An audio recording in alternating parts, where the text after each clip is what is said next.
कई लोग सर्दी के मौसम को काफ़ी ज़्यादा पसंद करते हैं, लेकिन इसके दूसरी तरफ कई लोग सर्दी से ज़्यादा परेशान भी होते हैं। इस मौसम में हम अपने आप को ज़्यादा गर्म रखने की कोशिश करते हैं, जिसके लिए हम ज़्यादा स्वेटर पहनते हैं, गर्म भोजन करते हैं और गर्म जगहों पर रहते हैं। लेकिन इतना सब कुछ करने के बावजूद भी कई लोगों को ज़्यादा सर्दी लगती है। इसके पीछे बहुत से कारण हैं। हमारे शरीर का सामान्य तापमान लगभग 98.6 डिग्री फ़ारेनहाइट होता है, लेकिन उम्र के साथ ये कम भी होता जाता है। लेकिन आपके शरीर का तापमान सामान्य होने पर भी कई सारे कारण आपको ठिठुरती हुई ठंड महसूस करा सकते हैं। अक्सर ये पाया गया है कि पुरुषों की तुलना में महिलाओं को ज़्यादा ठंड महसूस होती है, क्योंकि अक्सर महिलाओं में मेटाबॉलिक रेट काफ़ी कम होती है।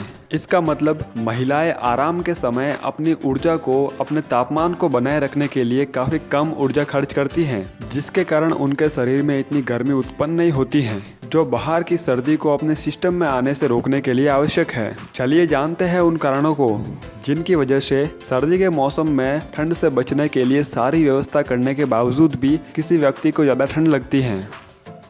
एनीमिया, ठंड लगना, थका हुआ और कमज़ोर महसूस करना ऐसे संकेत है जिनसे आपको एनीमिया हो सकता है। एक ऐसी स्थिति जहां पर शरीर के अंदर हमारे सभी अंगों तक ऑक्सीजन पहुंचाने के लिए पर्याप्त मात्रा में हमारे ब्लड में रेड ब्लड सेल्स यानी लाल रक्त कोशिकाओं की कमी होती है। बच्चे के जन्म के दौरान ब्लड लॉस होने के कारण कई महिलाओं को एनीमिया होने का खतरा अधिक होता है और आयरन की कमी इनमें प्रमुख कारणों में से एक है। इसलिए आयरन सप्लीमेंट्स लेना और ऐसा भोजन करना जिसमें आयरन शामिल हो, ये बहुत ही आवश्यक होता है। बेहतर होगा कि आप ऐसे बर्तन में खाना पकाएं जो आयरन का बना हुआ है। कई बार ऐसा होता है जिसमें एनीमिया के साथ साथ कई दूसरे हेल्थ इश्यूज भी शामिल होते हैं, जैसे ल्यूकेमिया, सिकल सेल एनीमिया और हीमोलिएसिस। इन बातों को ध्यान में रखते हुए आपको अपने हेल्थ केयर सेंटर पर कंप्लीट ब्लड काउंट टेस्ट करवाना चाहिए। विटामिन डेफिशिएंसी, यदि आपको पर्याप्त विटामिन B12, फॉलिक एसिड या विटामिन C नहीं मिल रहा है तो आपको विटामिन की कमी से होने वाला एनीमिया हो सकता है। हाथ पैरों में शून्यता या अधिक ठंड महसूस होना विटामिन की कमी वाले एनीमिया के साथ हो सकता है।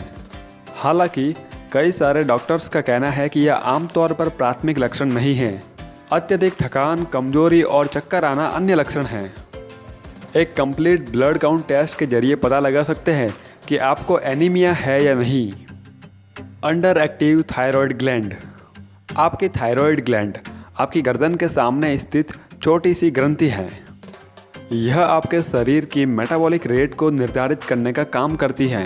हाइपोथायरॉयडिज्म के रूप में जाना जाने वाला एक अंडर एक्टिव थायराइड जो आपके ब्लड सर्कुलेशन में थायराइड हार्मोन का पर्याप्त उत्पादन और रिलीज नहीं करता है, और इस कारण से आपके शरीर की मेटाबॉलिक रेट भी कम हो जाती है। शरीर के तापमान का कम हो जाना, एनीमिया और हार्ट फेल्यूर ये सभी हाइपोथायरॉयडिज्म के लक्षण हैं। यदि थायराइड ग्लैंड पर्याप्त मात्रा में एक्टिव नहीं है तो आपकी कोशिकाएं गर्मी पैदा करने में असमर्थ हो जाती हैं और इस वजह से आपकी बॉडी का टेम्परेचर डाउन हो जाता है और आपको ज़्यादा ठंड महसूस होती है। हाइपोथायरॉयडिज्म जो पुरुषों की तुलना में महिलाओं को अधिक बार प्रभावित करता है। एजिंग, जैसे जैसे आपकी उम्र बढ़ती जाती है आप ठंड के प्रति अधिक और अधिक सेंसिटिव होते जाते हैं। ऐसा इसलिए होता है क्योंकि आपके शरीर में सर्कुलेशन कम हो जाता है और आपका मेटाबॉलिक रेट कम हो जाती है। बुढ़ापा, डायबिटीज़ और हाई कोलेस्ट्रॉल रेट जैसी बीमारियों को भी बढ़ा देता है और इस वजह से आपके ब्लड फ्लो में कई प्रकार से बाधाएं उत्पन्न हो सकती है।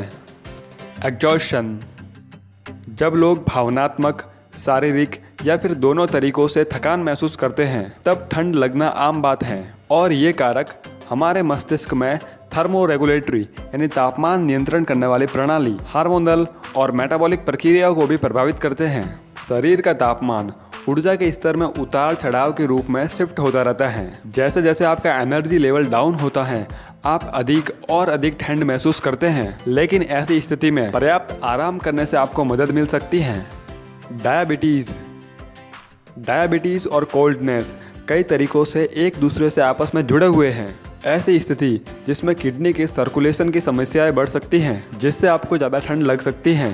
किडनीज की समस्याएं एनीमिया का कारण भी हो सकती हैं, जो कभी कभी ठंड की सेंसिटिविटी को बढ़ा लाती हैं। अत्यधिक प्यास लगना, भूख लगना, थकान और बहुत अधिक पेशाब करने की आवश्यकता अन्य डायबिटीज के लक्षण हैं। शुरुआती लक्षण काफी कठिन हो सकते हैं, लेकिन यदि आप जोखिम वाले समूह में से एक हैं तो आपको समय समय पर ब्लड शुगर लेवल को टेस्ट करवाना चाहिए। डायबिटीज का खतरा सबसे अधिक उन लोगों को होता है जिनका वजन काफी ज्यादा है। ब्लैक स्किन वाले लोगों को और हिस्पैनिक पुरुष और महिलाओं को भी डायबिटीज होने की संभावना काफी ज्यादा होती है। Panic attack. प्रत्येक वर्ष लगभग 10% अमेरिकन लोगों को पैनिक अटैक का अनुभव होता है, जो आमतौर पर चिंता, अवसाद और अन्य स्थितियों के कारण उत्पन्न होता है। हर एक व्यक्ति पैनिक अटैक का अनुभव थोड़ा अलग तरीके से करता है, लेकिन सामान्य लक्षण जैसे कि सांस लेने में कठिनाई, सीने में दर्द या डर की भावनाएं हैं।